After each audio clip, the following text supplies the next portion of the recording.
денеска, значи, донесовме еден многу интересен предлог во Собранието на Република Македонија. Предлог кој сметаме дека е историски за луѓето што живеат на територија на Република Македонија, за илјадиците, стотиците илјади загрозени луѓе од извршни одлуки кои не можат да преживеат ден за ден. Луѓе кои не можат да го врзат секојдневието со минимални средства за живот, токму поради исплаќање на виртуелни долгови кон извршители. Значи се работи за закон, односно предлог закон, кој ние го предаваме на претениците денеска во Собранието на Република Македонија, во архивата, во кој закон ние предлагаме отпис на сите долгови кон физичките, односно за физичките лица од 31 декември 2014 година наназад. Значи се работи за отпис на долгови кон комуналните предпријатели, комуналните услуги. Значи се работи за долгови поврзани со електрична енергија, со грејење, топлинска енергија, со телефонија и со телефонија, тука спаѓаат и вода, значи водовод, за одржување на становите и куќите, значи долгови поврзани со предпријатијата кои или АДЕ или приватните фирми кои се грижат за чистотата, со што на овој начин би го олеснале буџетот на граѓаните, би го забрзале платниот промет во Република Македонија, би тие луѓе, значи на кои би им било отпишано тоа за кое дури не се ни сеќава дека се должни, кои не можеле да го исполнат. Јас сум сигурна дека 90% од физичките лица немале можност да го исполнат, да ја исполнат обврската на редовно плаќање. Значи, се да го милале долговите, се зголемиле долговите, така да во овој момент тие плаќаат виртуелни или би плаќале виртуелни долгови. Ако ова се реализира, а се надеваме на разбирање од страна на претениците, дека ова ќе се реализира под итно, значи дури и во овој септември, луѓето би можеле да размислуваат и за редовно плаќање кон овие доверители. Во секој случај, ова е историски закон и се надевам дека претениците ќе бидат кооперативни, дека ќе соработуваат со нас и дека ќе го решиме овој проблем еднаш за секогаш.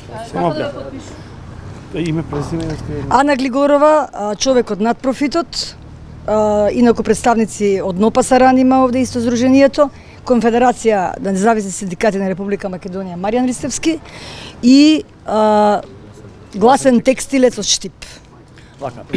Значи, во минатото се покажа дека овој закон е еден од најнеправичните и дека не положи. Ова е значи неуспешен проект и мора да запре овдека. Ова е последен апел од граѓаните до пратениците и до владата на Република Македонија да не сватат сериозно и да излезат во пресрет на овој закон.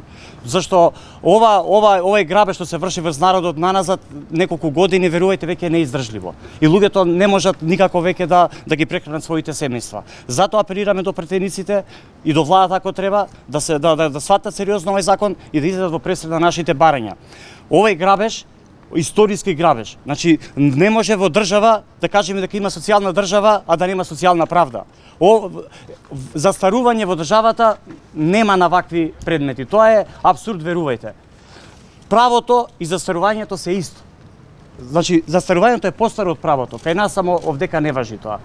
Ние се надеваме дека ќе има социјална правда, дека ќе постои овој закон, дека ќе го прифатат и дека уставот не е мртов во Македонија. Што ќе превземете вие ако не се прифатат? Значи, кажавме и ние сме во непосредни нон-стоп контакти со луѓето. За 1 мај видовте имавме протест. Веќе не знам, луѓето се при крај на трпение, доколку ова не биде сватено сериозно на наша страна, ќе бидете известени за нашите активности. Во пратениците има веќе една јавна расправа по предлог закон. Колку се разликува вашиот сега предлог закон од тој, докаде е поставката? Видете, за разлика од тој закон, овој закон многу се разликува. Ние бевме присутни на Комисијата за финансирање и буџет на Република Македонија и укажавме уште таму дека не се согласуваме со тој закон. Тој закон овозможува тотален грабеж, значи нешто бара да се плати што апсолутно тврдиме дека не треба да се плати. Ние бараме народно кажано тие сметки да се фрлат во корпа.